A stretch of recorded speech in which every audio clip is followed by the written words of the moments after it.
আসসালামু আলাইকুম। কেমন আছেন সবাই? আশা করি আলহামদুলিল্লাহ ভালো আছেন।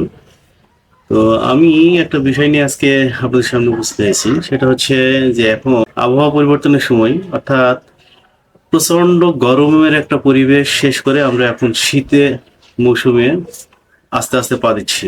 মানে আমরা এখন গরম প্রচন্ড একটা খরতাপ, প্রচন্ড গরম, একটা ভ্যাপসা গরম এই পরিবেশকে শেষ করে এখন একটা প্রচন্ড শীতের সম্মুখীন হতে যাচ্ছি।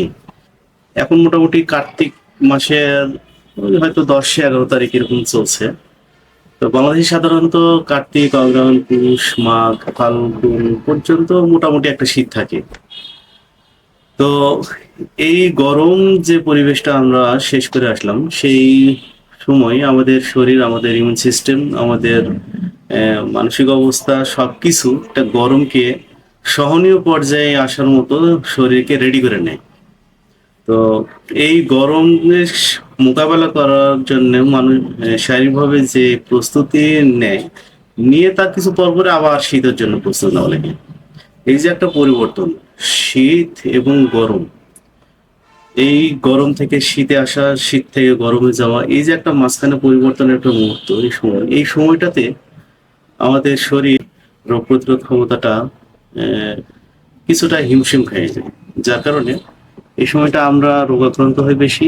বিশেষ করে শিশুদের ক্ষেত্রে এই সমস্যাটা আরো বেশি ঘটে এই মুহূর্তে। অনেক সময় অনেক শিশুরা প্রচন্ড গরমের পরিবেশে থাকার কারণে পরবর্তীতে তারা গায়ে কাপড়-চোপড় দিতে চায় না। তাদেরকে কাপড়-চোপড় পরানোর চেষ্টা করেও সেটা সম্ভব হয় না। যার কারণে কি হয়? সহজেই ঠান্ডাটা লেগে যায়।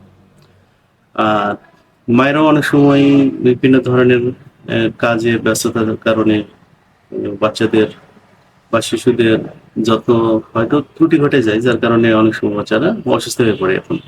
এই অসুস্থতা হচ্ছে শীত থেকে গরম, গরমের থেকে শীত, এই যে ট্রানজিশনের মুহূর্তটা, এই মুহূর্তটা অসুস্থতার লক্ষণটা বেশি দেখা দেয়। তাই মায়েদের এখন সবচাইতে বেশি সচেতন হতে হবে যে বাচ্চাদের যেন অতিরিক্ত গরম না লেগে, অতিরিক্ত ঠান্ডা না লেগে, এই বিষয়টা খেয়াল রাখা আমাদের জরুরি। এই সময়টা কি হয় যে দিনের বেলা প্রচন্ড গরম, গা ঘেমে যাচ্ছে, ঘামটা বসে যাচ্ছে। আবার সন্ধ্যার পরপরই প্রচন্ড একটা শীতের একটা ভাব চলে আসছে। ডাইরেক্ট ঠান্ডাটা লেগে যাচ্ছে। যাওয়ার পরে কি হয়?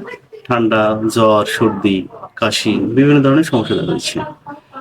এটার জন্য আমাদের বিভিন্ন ধরনের অ্যা নার্সিং কেয়ারিংটা আমাদের খেয়াল রাখা জরুরি। উম শীত যেন না লাগে এজন্য আমাদের গরম কাপড়, গরম যেন না লাগে এইজন্য আমাদের হালকা কাপড়, এটা মেইনটেইন করা উচিত। পাশাপাশি একটু গরম খাবার খাওয়া দরকার। চা, কফি এগুলো একটু আ যতটুকু সম্ভব আমাদের খাওয়া দরকার। তো পরবর্তীতে কথা হবে আরো অনেক কিছু বিষয় নিয়ে। ভালো থাকবেন। আসসালামু আলাইকুম।